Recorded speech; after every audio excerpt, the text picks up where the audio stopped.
Hey, thanks for joining us on Cha with Laura and Leah. Cha is a podcast and video series of us just having tea with our friends. Cha, as you probably know, means tea in many languages, including our language of Korean. We are two diasporic Koreans that are inspired by that quote that I think many of us have heard by Nina Simone, which paraphrased is that the role of the artist is to reflect the times. And so we are inviting our friends over for tea to talk about our values, our art, our creativity, our dreams for the world that we are all envisioning and imagining and co-creating. And, Cha is our offering to the collective to invite you in and to hopefully serve as inspiration for you to then go on and hold your own in-person conversations. Virtual is beautiful. We are here right now virtually, and this is a gift. And also, there is a particular magic that is generated when we are literally sharing space and air and tea together. So, brew a pot for yourself, join in, and we're so grateful to be connected to you. Hello to the beautiful community of Cha with Laura and Leah. I am your co-host, Laura Chung. And with all full transparency, Leah and I have contributed our own funds to season 1 and season 2. We've paid for the production and all of the editors ourselves. And now we are moving into the next phase of filming season 3, and we are starting to fundraise for that. In lieu of sponsorships, where we would have to read out ads during our podcast and video series, we wanted to reach out to our community first to support us so that you are part of the co-creation process. We are raising $1,000 to cover the cost of the studio in Los Angeles and all of our editors who help us make this possible. Thank you so much for your support, and we appreciate everything. Everything is linked down below for you to learn more. Bye. Well, welcome to our show, Cha. Yeah, thanks for having me. I love this. Cha and coffee. Coffee. We met officially in person at the screening of The Teacher. Yes. And what did you think? Did we debrief about this? No, not yet, but I love the movie. I think it's incredible. Just very powerful. Just a great way to depict what's happening in the West Bank. I mean, it's an incredible way to depict what's happening in the West Bank, and it's just from one family, in one person, in a way, in one person's perspective. Just imagine what's happening across the board. So, yeah.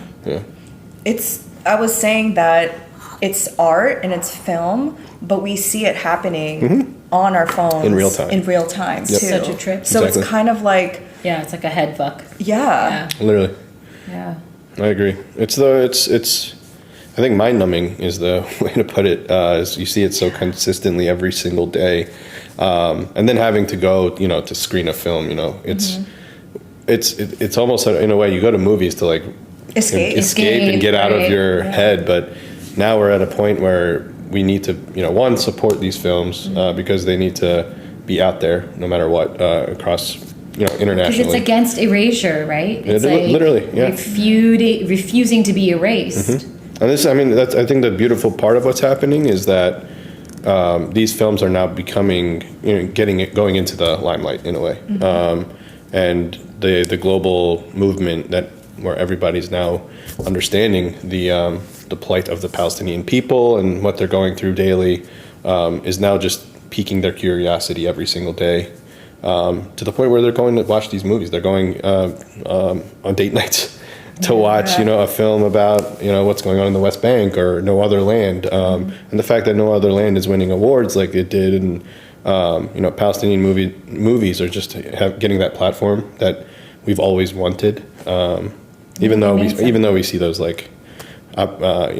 instances where like Netflix takes down all of these Palestinian films in like the worst timing possible. But yeah, it is what it is. I think the people movement is what's going to win over, this whole movie industry type situation where Palestinian films become more in the limelight. Did you watch the BBC documentary The Settlers with the host Louis Theroux? I did. Yeah. So I mean, I don't know. From my husband's British, and that journalist is hugely revered in the UK. Mm-hmm. Did you watch that yet? I don't know.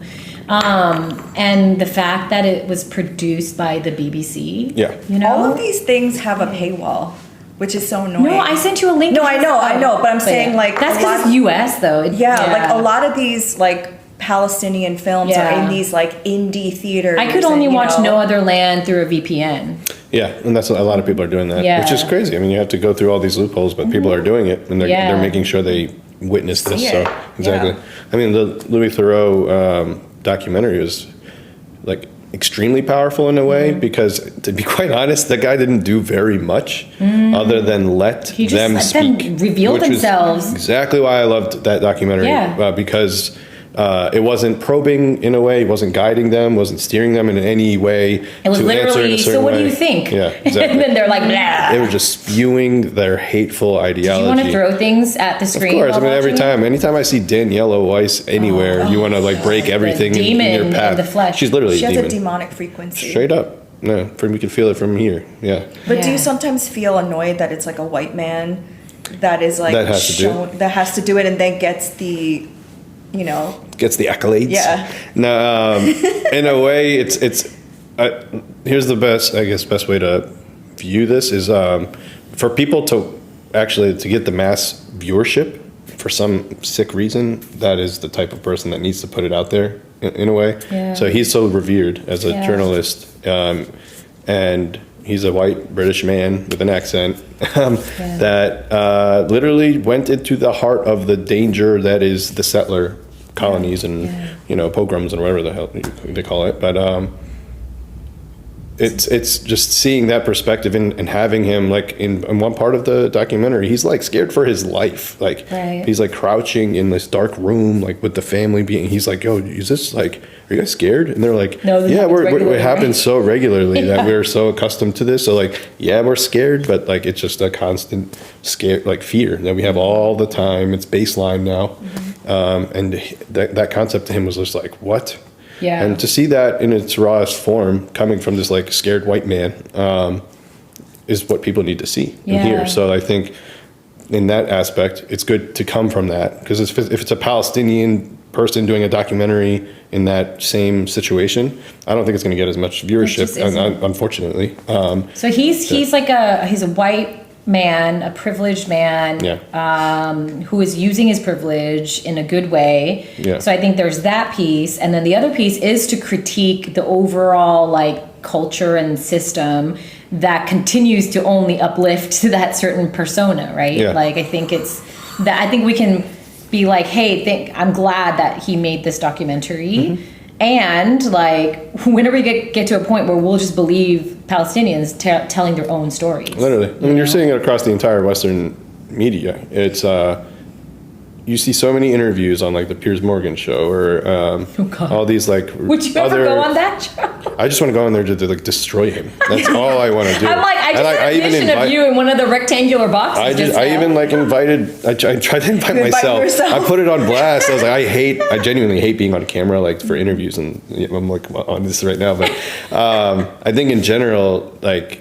I despise it, but I now feel like it's an obligation if you have the voice and knowledge base to shut these people down in a methodical way. You have to, and you got to be straight up because this is what I'm pissed off about when I see these people being interviewed. They're either not Palestinian, speaking on behalf of our people, or they're scooting around the topics that are that you need to be so direct with at this point. Yeah. So like the immediate question of do you condemn Hamas? Like that bullshit line of questioning. That's how they start. Shut it down. Be like, I will never, ever, ever condemn a resistance when you're an occupied people. Done. Yeah. Get out of my face. Like, I mean, you have to be get very... like, no, it's just sick. I mean, you can say, I condemn the killing innocent people. I condemn killing of children. I condemn this, and that, which is a human answer. Yeah. But you also do not have to, not even have to, you should never condemn a resistance when you are an occupied people. Which is literally... That is it. And the UN Charter says they are allowed to resist. Yes. It's a right. It's a right. It's a right, exactly. Can we talk about the Miss Rachel video? Let's go. Did you see the video you made? I don't know if you saw Miss Rachel's post yesterday yet. No. But so Mo and Miss Rachel were following each other before you lost your account unknowingly, which hopefully we'll get it back. And you've even met in person, right? Yeah. And we've talked a lot as parents of toddlers. Well, mine's not really a toddler anymore, but about like how much we loved Miss Rachel from before anyway, and the way she's used her voice. We've really celebrated her. Like literally her voice. Yeah, literally her voice. I don't even have kids and I know her voice. That was pretty good. But, and like I saw that, I knew she was following you, and I was like, oh my God, this is so great. Like, so great to have her on our side. And then yesterday, she made a post. Yeah.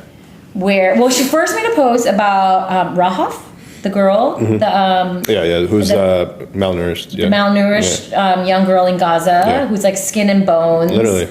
Like the dichotomy of it all, with what was like the exposed nature of it all. Well, she did that, and literally 1 hour later, she posted I met with families who have families that were taken hostage, and no children should have to bear this sorrow. Fine, but the timing is weird. But then she tagged some questionable organizations. Very, very questionable. Miss Rachel? Yeah, I know. I don't think you've seen it yet. Wait, well, I don't follow her, but she posted about the Gaza girl from Gaza, and then the hostages. 1 hour later, a note's kind of like ding. She spoke with some people, sort of, but like at the same time, like I'll bet because of all the negative coverage that Israel's getting, like nonstop, or negative perception about the entire world. And now that every single person that is following Miss Rachel, and I would say the majority, are now pro-Palestinian, because like she's done a great job, I think, platforming the kids' plight right now, right? And I addressed this in my video, like specific to her. I'm like hoping she actually sees the message. Yeah, he made a video in response to be like, we love you, Miss Rachel, thank you so much, but here are the reasons why what you've done is harmful, and like what you're explaining. Like, yeah, exactly. So I think in general, like the post itself speaks to Israeli hostages, right? So I actually went just to do my due diligence and like research. And I went through her entire page and just to see what she's posted about this entire situation. And she did an awesome job platforming and helping a lot of these children in Gaza that are just simply dying in every single way possible, being killed by Israel in a sense. So in that regard, she's like very, pro not killing children, but specifically Palestinian children, because those are the children being killed. But at the same time, whenever she platforms hostages, the term hostages, it is strictly Israeli, like only, like genuinely every single post. Whether it's the Bibas kids that we know were killed by Israel, that was never addressed, that anytime that she mentions hostages, it's strictly Israel, which means I understand that to me, and just knowing how she is as a person, because she's not an evil person, we know that, right, is that she just lacks the information or lacks the understanding that the hostages existed on the Palestinian side well before Israel, so first and foremost. It's a mainstream narrative that she's pulling in the mainstream, and at this stage in our movement, it's harmful. It's harmful, but also unacceptable, because that means you didn't have the foresight to educate yourself at this point. Like, you're speaking now on behalf of these children and our people. Then you need to start to do your due diligence and do your research and like the other side of things. It's not just tunnel vision on kids, which I get, and that's how she operates, is like, I'm gonna just think about the kids. But what you just did in that post is platform an organization or group that is so heavily Zionist, and they're like a bring them homers that she tagged. Post like celebrating IOF soldiers, the IOF soldier with a gun holding, like in a picture. There's they're a like video. Someone I had blocked already from ages ago. Yeah, and there's a video, cartoon video, like for children, putting it in the context of a children's book where they villainize the crap out of the resistance, Palestinian resistance, and it's just cartoons because that's what they do. They never have any evidence, so they. But aren't the hostages adults? they're all the majority adults. The only so then why kids is she were the even Beavers. talking about them? Well, that's the thing. So like, and that my theory is that she got pressured by groups that were like, obviously the Zionist groups came after her in the most public, embarrassing way possible. Not for her, for them. Right. Where like it was very sad that, and it helped our cause to have a Zionist group. Basically, when it go to the Department of Justice or Homeland Security or whatever, and try to like say that she's a terrorist in a way, which is so sad. But I think in general, like if you're going to talk about hostages, you need to be educated enough to know that Palestinians to this day are hostages, 10,000 plus right now, right? Everyone talks about hostages and Israeli hostages. There is what, 56 or whatever their number is right now. Okay. Why in the world is the word hostage so tied to Israel when in even sometimes like the Arab networks and news sources sometimes like fall into the trap of like, oh, Israeli prisoners, like, or the Palestinian prisoners that are held by Israel or detained by Israel. No, they are fucking hostages. Call it what it is. Wouldn't you argue that every person in Gaza is a hostage? Literally, I mean, They're held hostage in it's straight up a concentration camp. camp. Yeah, I mean, the reality is it's the entirety of not just Gaza. Like, So you called her out. West Bank. So yes, I respectfully called her out. It was really like thoughtful, compassionate, but direct and informative video. Although Mo doesn't have his Instagram anymore. Yeah, and the following, I don't even know how it's going to reach her, but I've been pushing it to as many people as I can. I'm sure somebody would forward it. Yeah, and I know people that are connected with her, so I'm hoping it does get to her. Do you see Kim Saira posted, Miss Rachel followed her this week? Do you see? I don't know if she storied it, so I asked Kim. I literally cannot look at Instagram right now because I'm crashing out like so badly. It's tough. I mean, and like not to like dismiss what's going on, but to just get a moment to digest everything I've just saw. That like I have never seen in my lifetime people being murdered in real time, and then now I see it every day for 2 years. Nonstop. Yeah. I've never seen a baby literally dying before our eyes because she has not been fed. And now I see it every single day. So it's like the capacity to which I can hold these things in is getting to a point where I don't want to be desensitized. Correct. Because I don't want to look at it every day and be like, oh, okay. That's the problem of like the... Sometimes like you're having a cup of coffee and you're looking, you're like, this is not normal. No, it's not That's normal. the sad thing about what's happening is like, because I'm also known like to post, and which is why like they try to violate or send violations to me, but make sure people bear witness to the atrocities, and like no matter how graphic it is, they need to see it. But it's on the flip side, you get so much of that every minute of every single day that it becomes normalized. It literally by nature becomes so normalized where people are just like, oh, another kid dead or another. I think that's why you do your scripted posts or your video reels about the thing we're all seeing. Correct. Yeah. Because then it gets to be trauma porn. And then you're only showing Palestinians when they're being murdered and not your culture. The humanizing part of it. Humanizing. That's why I really Afif, what he's been doing. He's on the ground, right? Yeah, and like he's showing like, hey, this is life. Here's life. They're still, Yeah, exactly. I mean, and being truthful, not like sugarcoating it, but being like, because I think there is a negative element of the witnessing what is happening. Is I think sometimes that leads to the actual belief of the dehumanization. You're kind of like, oh. But then you have the flip side of like, if we stop doing it, like, because it's almost a disrespect to the journalists there on the ground. They're not sending their footage to the news media, by the way. They're sending it directly to us, like straight up, like the journalist sending it directly to me, so that I can put it out there, or put it in a way that can be, digestible by the general public. So like, it's a disservice and disrespect for us not to put it out there. But at the same time, we understand that there's so much news in the cycle that it becomes a desensitization type situation, a normalization type situation. And that's where I genuinely on my side try to like switch things up as much as humanly possible, because I don't want to just continuously throw news at you. And if you see like a lot of my posts, even the text posts that I put up, they're filtering news that I receive and then putting either a humor spin on it or sarcasm or some sort of like actual opinion at the end that like kind of just like brings it all home or circles it, and like people start to like gravitate towards that now a lot more, which is because it's just seeing the news every second is too much news for us to process. Also, I think sometimes, like to your point of needing to process stuff, like sometimes we don't even know how to process what we're seeing, and we're just like, okay, I know nobody's accustomed to this. No, it's like no one knows how to react now at this point, so it's completely fine to have to take those breaks. And honestly, like for my account getting banned and all of the accounts getting banned, I kind of lost perspective and insight into like what's really happening, because it's been been thrown at me in every capacity.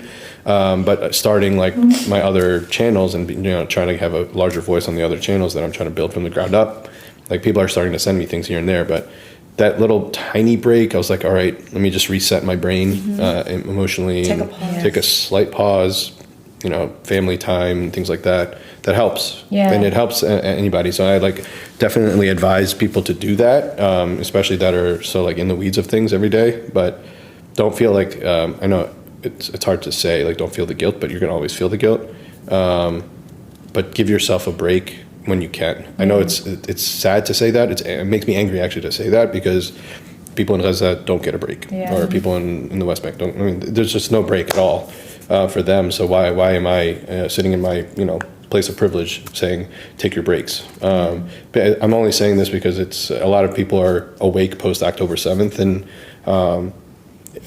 what we're seeing is so absurdly traumatizing and all at once that you need to like reset, recalibrate in a way so that you can be effective for us. And we don't want you to feel the normalization. We don't want you to feel the fatigue. We don't want you to lose your voice or become complacent and say, all right, well, this is the norm now. So at this point, we want you to do what you need to do so that you can become louder for us for the long term, because this is genuinely a marathon. It's not going to happen overnight, but we're on the right path, in my opinion. Asma, when I spoke to her like a year and a half ago, maybe like a little over a year ago, I asked a similar question.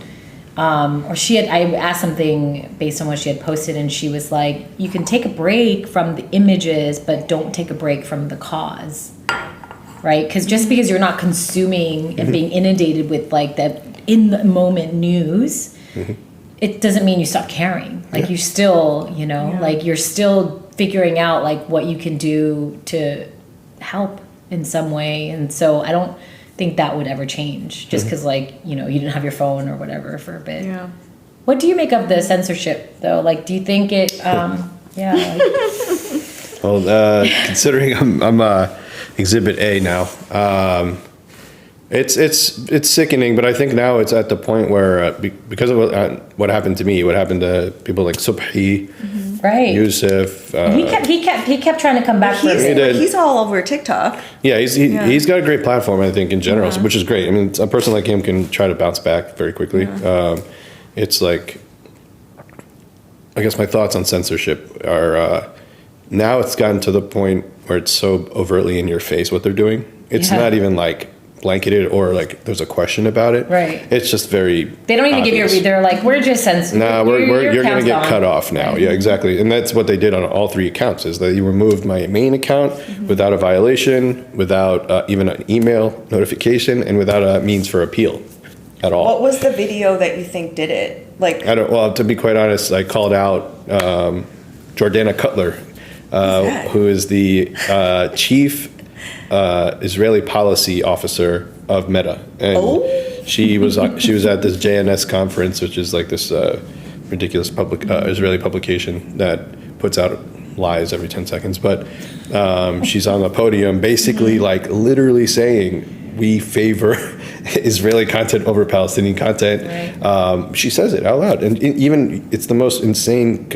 speech, because she starts off talking about Jews and Judaism in a way, and then it melds into this Judaism is Zionism type conversation, and basically saying we do our best to look out for our Jewish community and our Israeli community. And that's it. Period. That is it. And then she says that straight up blatantly. And I actually broke down every single sentence in my video and like broke it down in a pretty crazy level, and I think it broke my account. So yeah. When they banned my TikTok account, it was because I talked about APAC and how it all works. There you go. And they literally, the next morning, I woke up, no warning, it was like gone. APAC, ADL. Yeah, I think there's them. certain topics where it's like goodbye. Yeah, and they're all connected. APAC and ADL and all of them like are the puppeteers of what social media is being controlled by right now. So, but I think that is like you got to their weakness. You like poked something that they're like, oh, we have to get rid of him now. Yeah, but I've been poking pretty hard for a while. That's what I was going to say. I think that may have been the straw. Things, but what was it that actually?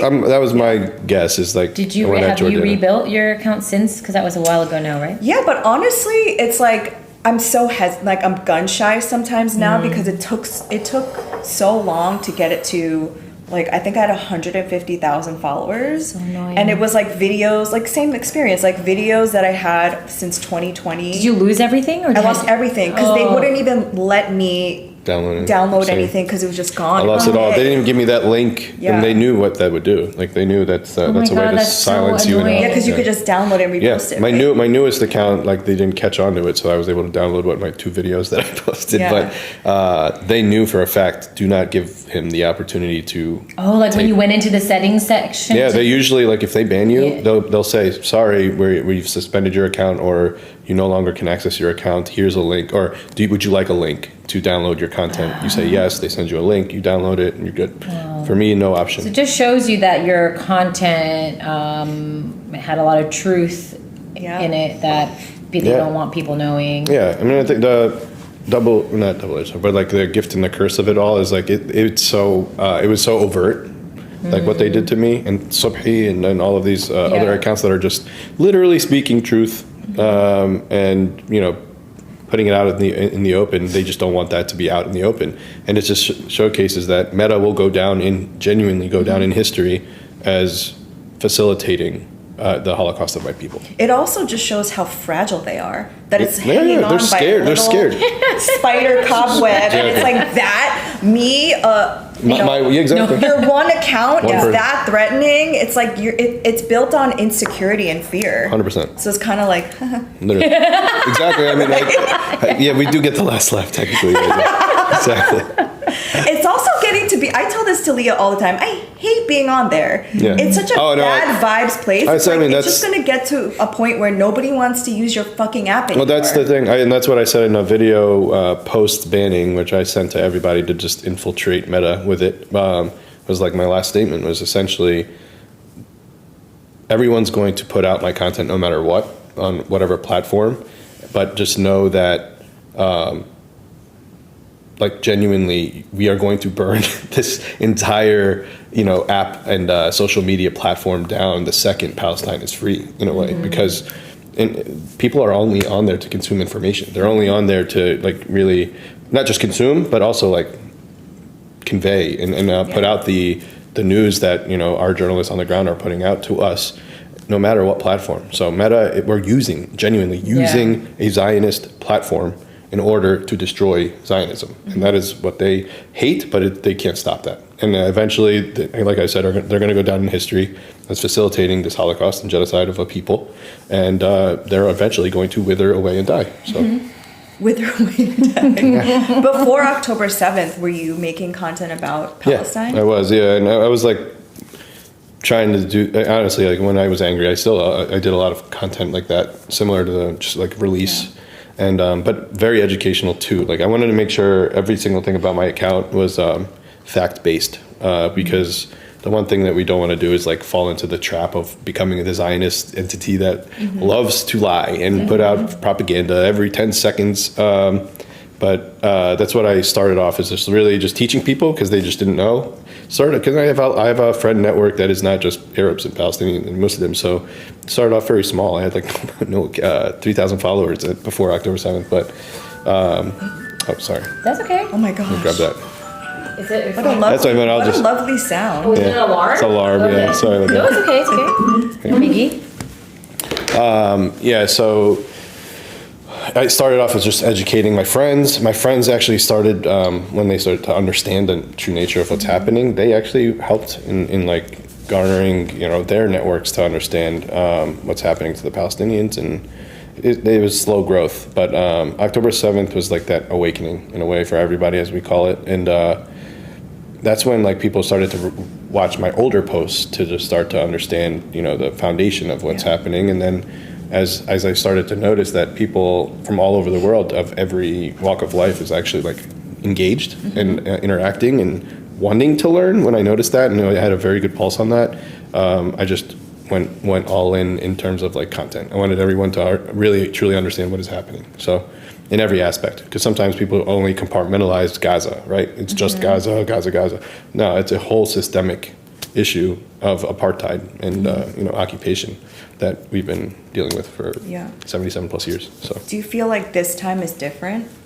100%. No. Yeah, this is like one of I think the most positive outlooks in terms of like what's happening. I've never really felt this in my life, in terms of like seeing that little tiny light at the end of the tunnel. And I'm saying it's tiny because it's still tiny. But before it was like yelling into a void. We're on an island by ourselves. Nobody hears us. And was no light whatsoever. We were in the dark. But now it's just, it's really, really beautiful to see what's happening. Just, at the cost of my people, which is not the beautiful part. But it's not just for the Palestinian people. Like Palestinians have opened the floodgates of everything, to be quite honest, in the interconnectedness of everything. Literally, everything. Everything. It's just opened up everything. And people are now starting to be more intuitive in every aspect and from both sides of the aisle, like Republican, Democrat, Independent, whatever you are, you're like, wait a second, and you start to question things. And the one like common thread that you can see is like that people are starting to really, understand, and what we're trying to push as much as possible, especially here in the U.S., is why the fuck are we sending money to a foreign government when we're struggling here? Families here are struggling to make ends meet, and healthcare sucks, and it's just so many things that are where we try to say that this is the civilized nation, which is bullshit to me. It's not civilized in any capacity. They say we're a democracy. It's not. It's an oligarchy, bullshit duopoly system that is like meant to just really keep the working folk down, and bolster the capitalists in our world. So all of that is really now out in the open, and Palestine really did expose a lot of that shit. So like it's important for people to understand that, and for people throughout history to understand that Palestine broke that, and made sure that people understood what's happening like as a whole. We're not talking about just Palestine anymore. Like this is when we say like in a sense we are all Palestinian. It's not because it's that region only. We're all Palestinian because everyone is feeling the effects of what's happening, and it's a truly like that's what I tried to convey to my family, because they think I'm unwell and that I'm obsessed with Palestine. A lot of people think and I'm that. like, why do you care so much? No, they literally think I'm obsessed, and I just keep saying that what is happening to them is directly happening to me. It's like the law of the universe. Really? And what's happening to us in the U.S. is a direct reflection of what's happening over there. We're seeing it now. Freedom of speech means nothing. It's a myth. Literally, it's a myth. Freedom of speech is a myth. International law right now, as we see it, does not exist. We're basically showcasing, Israel and the U.S. are showcasing that international law is just a myth. I mean, it means nothing. It only exists for the global South in a way. You know what I mean? So like, it's so out there in the open that like now people are seeing it. And that's why there's a common like agreement almost amongst people that are so in common disagreement about certain things. Like for example, like the MAGA folks and Democrats. Like one little common thread they have together is everyone's pissed off that we're sending our tax dollars to a foreign government that has done nothing for the U.S. except for bring a horrible light to everything they do, and also puts us into wars that destroy civilizations and create the anger and hate and enemies that end up being created because you destroy their homes and destroy their families. And it's just it's an endless cycle of like capitalist warmongering and violence that governments like Israel and the U.S. and the U.K. and Germany and that exacerbate in a way. The supposed good guys. The good guys, right? And they're the people that designate the term terrorist and then put that definition on people When in reality, flip that shit upside down. They are the terrorists. People trying to put the definition of terrorists on people are the terrorists in our world. I realized when on October 8th, I woke up to all the stuff on social media and I was like, what's going on? Like, I had no context and I Googled Hamas. And the first result, obviously, was like the U.S. government being like, Hamas is a terrorist organization. And I was like, okay, so they're the bad guys. That was like my instinctive, robotic response. And then I was like, how many countries actually designate Hamas as a terrorist organization? Hey, what did they... The entire world does not, except for like the a US. handful. It's the U.S. and the U.K., I think. U.S., U.K., no, it's the Western world. And then like yeah. a very weird, like Japan popped up and I was like, what? Well, because Japan... exactly, right? But I don't, because I realized I just had never interrogated what that term meant. Yeah. I just had blindly accepted that it was, like Arabs, basically. Because I, came to age during post 9/11 and just like, even though I didn't actively think that I was Islamophobic or, and had anti-Arab racism, like I realized that our culture just They spoon feed you since childhood about it. Yeah, it's like being on an IV drip, like your whole life of just like, oh, okay, America's the best, and these people are terrorists, and like, you see it in the smallest things. Like if you watch like a bunch of people love the WWE or WWF, like the Wrestling Federation or whatever. And like that. Back in the day, like the Iron Sheik was like the ultimate enemy, and he was this quintessential Arab with a kafia on his head and mustache, and he was just I never knew this. They brought him in as like the enemy during like the Iraq War or the to convey Iran. This is so blatant. Very sick. Yeah, and they just put out that like Vince McMahon documentary where it like just puts it out on the open. That's those little nuances that people just like are like cheering against this Arab in the wrestling world. Just and like wrestling, right? You're not even really thinking of it, right? You're just I don't know. It's just now innate. It becomes innate in a way. It's like learned at such a young age. Like kids love the Wrestling Federation. They see that image, and that is what is it? A villain looks like, right? So, and then you see it in cartoons. You see Popeye. Aladdin. I was watching Popeye the other day, and they had one of the episodes of like the guy in a hut or on a horse being like the terrorist that fights Popeye, and like it's just small little things in the cartoons even.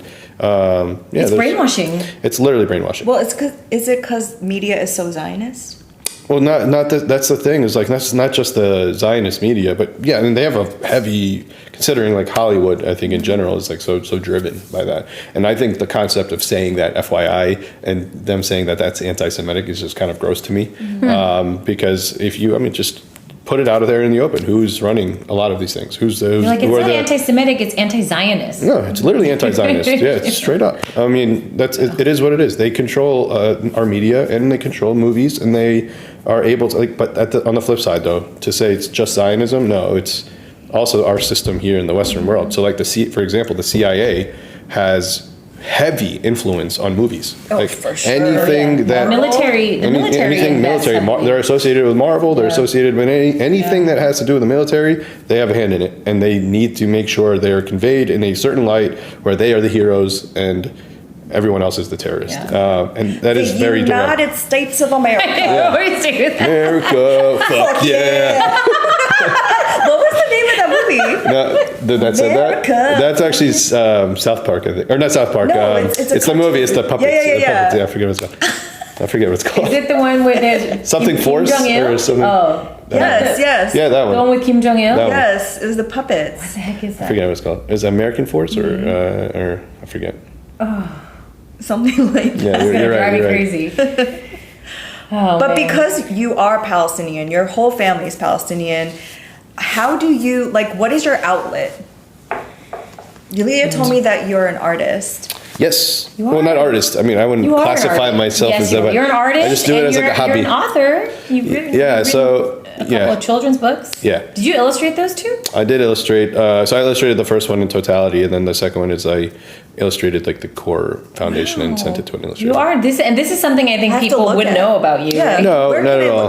Where can I look? See. You just look up Mo Hamzeh books, Art? and you can see. Yeah, so yeah, I mean, essentially the COVID world back when we were in lockdown, I was just like, let me hunker down and do these things that I had on my bucket list, and because I hate boredom, I hate sitting on my ass all day. But yeah, I mean, it was actually just came out of me missing my niece and created a book for her. Because you didn't have your kids yet. Yeah, I didn't have my kids, Right, and she was like, she was my favorite little tiny human, and Where is wasn't she? able to see her. She's in Jersey, in Wayne. Oh, Wayne, but New you Jersey. couldn't see because of lockdown. And stuff. Lockdown, Got it. kind of prevented us Yeah. from seeing each other for a little bit, and I was like, how can I surprise her? And Let me just write write a book. Oh, that's so sweet. Yeah, so I wrote her a children's book, and actually got it published, which is something I've always wanted to do. A lot of work, but I love everything about it. And it's not to make, it's not about the money. It was really just more of a sentiment. And then people were just like, dude, this book is really awesome, so please share it.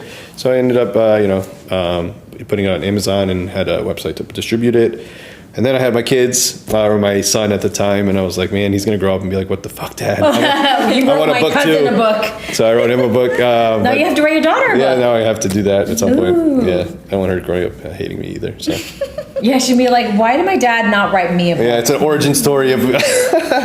But yeah, so you are like, was this something that like you studied in school? No, I've always as a kid just loved sketching, painting, doing a lot of art stuff and poems, and I used to write poems a lot. I actually think this is why your rants and even like when you post just words come out really well, because you've loved writing. Well, thank you. That's I very think nice of You you to write say. it out first? Yeah, of Because course. it's not easy to be like coherent when you're that angry all the time. No, so I actually you like make sense. Yeah, I mean, I write out of anger, and like that's why when I convey it, it's like I don't ever want when I want to like do raw emotion to say it all from like anything scripted, but I make sure I write everything out of like pure visceral what I'm feeling, which makes me like when I have the notes up to touch on them is just raw emotion that you're going to see because it's literally how I felt when I was writing it. So that's the type of stuff I put out. It's like I want to make sure that I'm not just yelling to yell. Obviously, that's not what I do or what I am, but it's more to convey the anger, but while being coherent enough to tell a story and coherent enough to circle back at the end to be like, what is the ultimate, like, what did I just say, and what is the action that should come out of it in a way. So that's what my content typically is. And I truly, genuinely, like all my yelling, I hate being known as the guy that is yelling, but it's was truly an outlet for myself. I just was bottling up so much, like you were saying before, and it was almost impossible to like hold on to that with so much of what I've been consuming every single day, of every single minute, every day. I literally wake up in the morning, first thing I do is look at what's happening. Yeah, I know. And if I wake up in the middle of the night, I do in the middle of the night. I wake up, and if I do that, which is my wife hates it, that's when I fall into the trap of like lack of sleep. And if I look like a raccoon right now, that's probably why. So We all look like raccoons. Don't worry. Sleep is not a concept I understand anymore. I have but not slept well, at all. Yeah.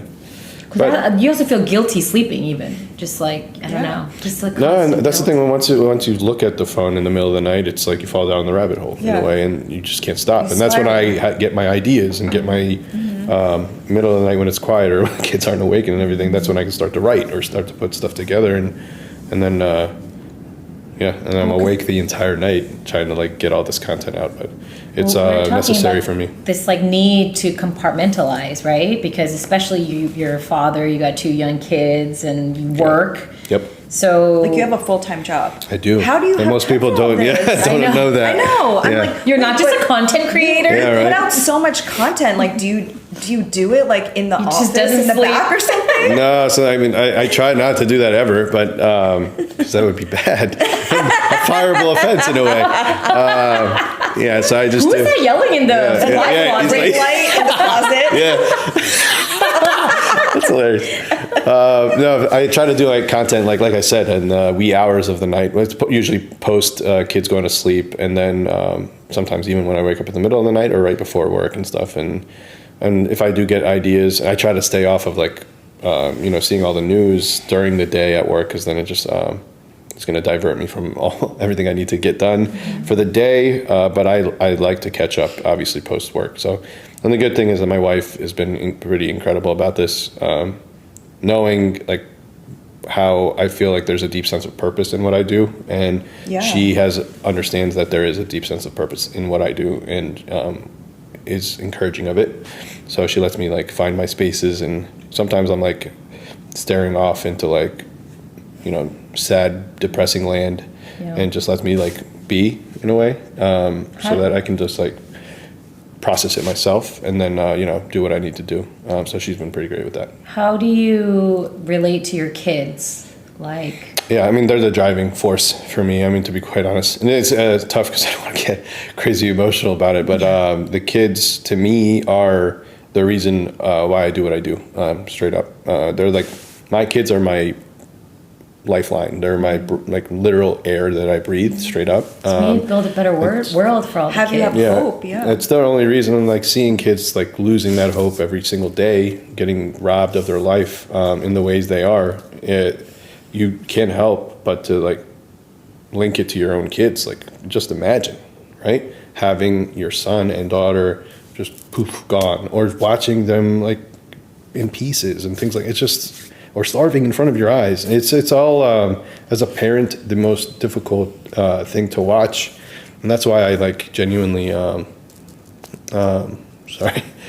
It's tough for me to see that, and then see parents around the world just not reacting or saying anything, because if you're a parent that knows this is happening to kids so regularly, it's not a unique instance, it's not a isolated incident, it is a coordinated effort to kill children right now in front of our eyes, and you're a parent that says nothing, you don't deserve to be a parent, in my opinion. I think that's Straight the up, problem, at is all. people have kids for the wrong reasons. You don't deserve. So they actually don't care. You don't deserve it, in my opinion. Yeah. So that's my stance on it. My kids are my driving force, though, and they're the light of my day. They're when I'm in dark moments, and they bring me joy, bring me happiness. But at the same time, it's this like flip side of what if I lose you guys, and if I ever lost you in the way that Palestinians are losing their children, I don't know how I would go on living in a way. So. That's like the resilience of the Palestinian people is so beautiful, but at the same time, they need us to fight for them, especially as parents. And even if you're not a parent, witnessing. I mean, it's just being human, it's just right? being a human, exactly. Laura talks about the children all the time, and she's I have not no a parent. I'm child free. But watching the children, what you just said, is what makes me feel unwell. Because you're human. You're a human being. Like watching little babies just disintegrating and being like hard to breathe because they don't have enough like skin on their bones. I cannot process that as a human being. Yeah. Like I can't. And I probably never will. Yeah, and then going about your day, like, everything's fine. Like that's when so I feel psychotic. Like that's when I feel unwell, and why I can't just be normal. Yeah. And this is why when I'm in spaces with people, I start to crash out because I'm like, what is wrong with you? Like, and we talk about compassion and meeting people where they are and patience. Like, no, there is no patience. These people are dying. No. Every second counts. And that's why I operate the way I do. Like, I make it seem like I put out so much content is because I need to. I need to put it out there because every second counts. Because every second I'm seeing a child dying, like straight up. It's the sickest thing for me to like have to process, but at the same time, I can't stop. And nobody should stop until it stops. So until Palestine is free. Exactly. But this has been your existence and your parents and your grandparents, and now, now you have people like us, like finally aware of things. Is there Korean folk? Yeah, love you guys. our brothers and sisters. Yeah. Was there ever a moment like what took you so long, or like, No, it's always like that for us. We're like, yo, what the fuck, feel guys? like that. No. You're like, we're not. Yeah, exactly. Well, for real. well, like I didn't even know about our own history. Yeah. You know, I like, mean, I didn't even learned a fully lot understand. about other. Yeah, exactly. I think you saw one of the posts I made is like, for example, what's his name? Carter. Carter. Yeah. But Who came into your comments about that, or your DMs? Was it Korean people? I think one Korean person like said something very respectfully, I think, and I was like, what? Hold on a second. It was when because, Jimmy Carter had passed, and Yes. we were like celebrating him because he did speak for. He spoke for Palestine very strongly, and he was one of the few presidents that did it unabashedly in a way, and he represented a lot for Palestinian people just because he was a white president that spoke on behalf of our people, and that's where like that shows actually how skewed like certain narratives can be in a way. So that was like what was put on the pedestal, right? Without really looking into the shit he did in the past to other marginalized communities, right? So that's important for us to do as a people. Is like Palestinians shouldn't just be hyper focused on Palestine. As we know, it's much bigger than it is. But at the same time, learn about the other cultures, learn about what they went through, and because it's all again tied together. And when I learned that, I made it very clear to apologize publicly about it. To like, saying that Carter is such a beacon of light for us, and knowing the atrocities he's done. I literally didn't even know though. Yeah. all presidents are trash. Facts. But also, all of that happened at the same time. Like, Palestine was split in 1948, so was Korea. Mm-hmm. That's when they split. They India and partitioned Pakistan. I in just 47. learned that. Yeah, that's a while, a long time. And if you follow like the trail, it's always British. Yeah. Oh, yeah. Well, and then yeah. the U.S. obviously. Of course, yeah. But it all happened at the same time. Yeah. No, and that's the thing. And it was eye-opening for me. Like even things like the term Uncle Tom that people have been using, right? Where they associate that with a traitor of the black community, right? That is a wrong thing to say. I was also like guilty of it when I was in my rants, and like whenever I see a black person really just like speaking on behalf of a Zionist, or for some reason when like they should know what oppression means, right? So Uncle Tom is just not a phrase you should be using. Uncle Tom was actually like a revered person in the slave movement in a way. So that like diversion in the way people use that phrase or term, that even like some black people I know have used it in the past. He came to me because one of my black friends was like, holy shit, dude, I actually looked it up and I didn't know this. And this is not right for us to be using it.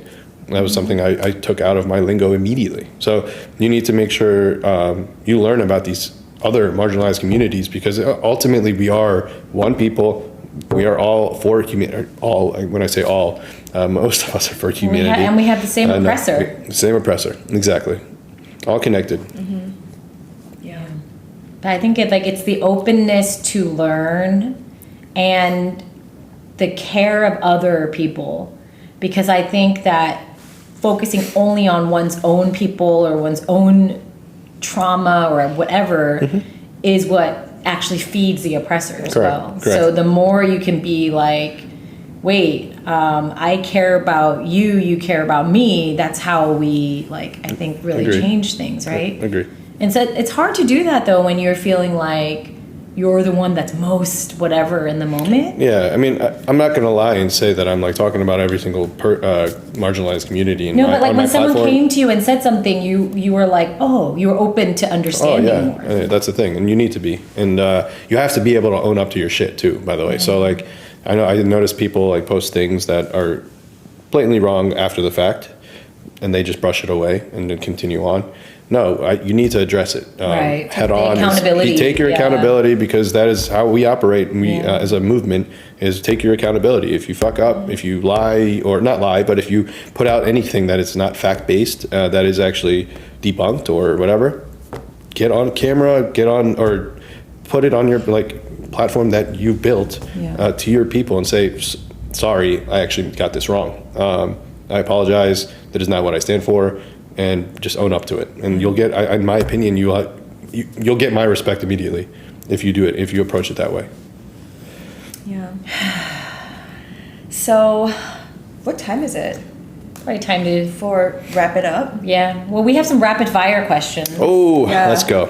I like to end things, after talking about all the deep stuff. Well, I mean, you probably know Laura is an astrologer. Yeah. So we like to ask people what their big three is. Have we talked about this before? Do you know Oh, yours? I do. I don't even know what that means, but I remember you guys. Wait, I know. do. Right? Yeah, I do. I know. I'm a Cancer. You're a Cancer. I'm a Cancer. Okay. July baby. Yeah. Do you know your moon and rising? Yeah, I cry every Monday. I'm emotional. I'm just kidding. No, it's Cancer. That's all I know. I'm not like into. We all talked of that about this stuff. with Lindsay. Yeah, I was like, what? You guys are like talking about your crazy star stuff, but it's. I know that people actually believe in that, so. I don't. I just never. I just never got into it. But So you don't know your other side, your moon and your. I don't know any of that moon stuff. But rising. the Okay, we'll Cancer figure makes it out. sense of how you're so like proud Palestinian. Oh, nice. Yeah. All right, good. Do you like to eat food? I love food. I love food. Can't you tell? Can't you It's a tell? Cancer thing? Yeah. Yeah, I love food. Yeah, it's I'm all about it. The top priorities are food, travel, and then family. No, I'm just kidding. No, it's big into food. I love to I used to love to cook actually a lot pre all this craziness, but Do you cook Palestinian food? Palestinian food, but I like to remix it. So the creative side of me, I like to do different types of things with things that are typically traditional, and I used to do that a lot. Well, Mama Niece told me she has lost her joy of cooking over That's the the thing, last like- year and a half. She used to love cooking, and she's just like. Yeah, I mean, I lost it too, and people always post their pictures of their food and all that stuff, but it's just so in my mind disingenuous now, and it's just not right, given what we see today with children not even having access to food. Yeah. So Yeah. that's where my line gets drawn, and I stopped, ever doing anything like that again. So puts it in all into perspective. Let's go rapid fire. Yeah. What is one thing your followers that used to That I no longer have. Yeah, thanks for rubbing it in. sorry. Yeah. Because she knows your pain. Yeah, I'm just trying to make light of the situation because I know how annoying that is. Yeah, of course. What would they find out about you that would surprise them? My I think followers a currently, lot, it's a lot. I mean, that's like you're saying. I mean, I've been trying to convey my creativity and the things I'm doing now. So you'll see a random poem I write, right, or a little song type of rhyming scheme, or actually drawing. I drew a lot of things that conveyed similar to the style of a comic or a political cartoon type style that I do by hand to put out my thoughts in a visual manner. So I try to tap into every single talent I've ever had as a human, and try to use that as a conduit to put out the information that is just so monotonous in our day-to-day life now. So that's something that people are starting to see, that there's a little creative side to me. But things writing a book for 2 children's books, and I used to play soccer. Actually, I played soccer my entire life, and I actually was on the regional team for the U.S. and things like that. I loved the sport. I played for Hopkins. Is that where you went to school? Yeah, I went to Johns Hopkins. Johns Hopkins. Where is that again? Baltimore. I'm a Baltimore boy, Maryland boy. Born and raised in Baltimore. Yeah. Okay, you're just newly transplanted. Yeah. Okay, what did you study? Do you mind me asking? Yeah, public health actually. So I did public health, business minor. And I actually did grad school down at Hopkins as well, Master's of Health Science, focus in the mental health world. And everyone we've interviewed the last few are highly educated. I mean, I feel like we had to be, because we were tricked into going to grad school because that's the way you get a higher paying job. I mean, that's what I was told. I mean, I was on the path to med school. Going to Hopkins, you're all right, let's go to become a doctor, and on the path of what typical Arab moms want you to be. Yeah. Korean moms have similar. Exactly. Yeah. If you ask my mom what I do now, she will have no idea. My brother's actually a doctor now, so. You're a content creator. Oh boy, influencer, right? Influencer. Oh God, kill me now. I think in general, I would say, I mean, the creativity part on my end is the one thing maybe people may not latch onto it at first because they see me just yelling and putting out content in terms of like information nonstop. But your infographics are very stylized. You make those yourself. And the right? music you always pick is like pretty spot on. Yeah, I take pride in the music. But yeah, the music side of things is actually like an algorithm type thing, where it actually gets more viewership, and it's a way to just like convey a message that's not necessarily in the words. You know what I mean? So, yeah. And now sometimes when I listen to my old favorite songs and they're Zionist, I'm like, oh. Yeah, there's a lot of that. It's like hard to listen to anything now. Yeah. You never know exactly. You get called out sometimes. So you put a song on one of your posts. You know they're Zionists, right? You're like, damn it. Yeah, whatever. How will you know that liberation is here?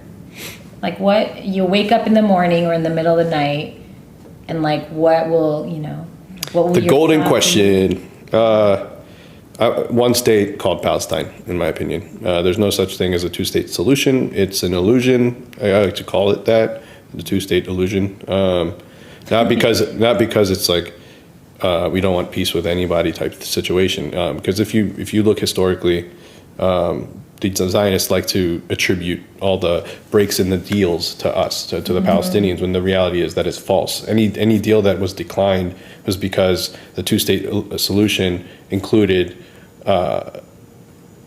continued oppression, essentially. So, for example, they say two-state solution, we can operate in peace with two separate states, but Palestine is not allowed to have a military ever, right? In what world is that a two-state solution? Like every democratic country reserves the right to have their own military to defend themselves, right?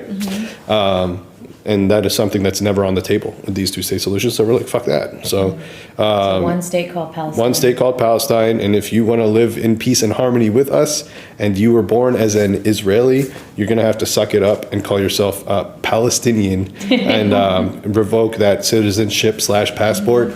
And fill out that form and get the Palestinian, or just get the fuck out. Yeah, there you go. Go back to New York. To put it bluntly, Back to like literally down the block from here. Brooklyn. It is, or the number of times it comes out, like in that documentary too with Louis Theroux. Yeah. Like people were, the guy, he'd be like, "You sound like you're American." Yeah. He's like, I'm from Brooklyn, and he's like, most of them are Brooklyn, Texas. You're just literally, or LA.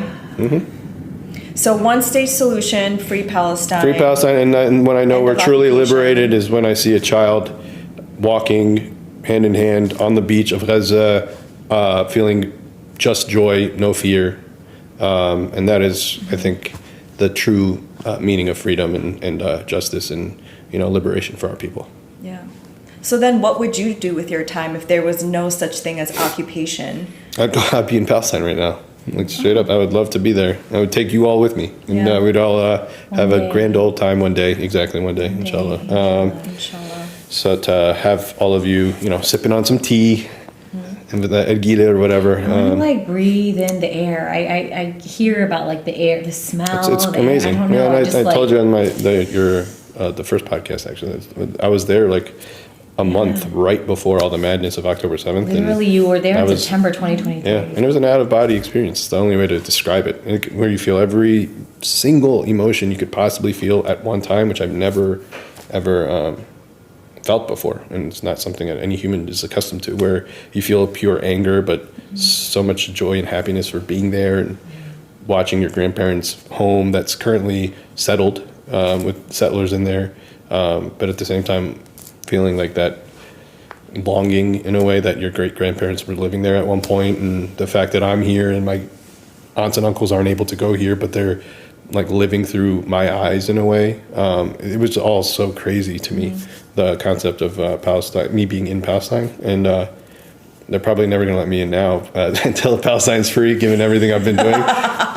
But it was amazing to have witnessed it, and that was with your my driving force, and what I'm doing now is actually like I hold on to those moments. I think I think I said this to you when we first talked, but I think that was like divine timing, and like it was like you talk about downloads, right? I think you were called back to the motherland to like take in. It was crazy. Like the coolest story ever is like my aunts and uncles surprised me. I got a key to the city of my my dad's village in a way, and that was like the most crazy thing I've ever experienced. It was because I'm such a family person, and I respect my aunts and uncles and obviously my parents so much, and them doing that was just so beautiful, and having a piece of that village with me now here was just out of body experience for me. It was incredible. One day you will return with that key. That's facts. Yeah. Thank you for being on, and thank you for Thank you for having me. You guys are amazing. Love you both. I appreciate you guys. Thank you so much for all you do for us as well. And we're all connected. Free Palestine. Free Palestine.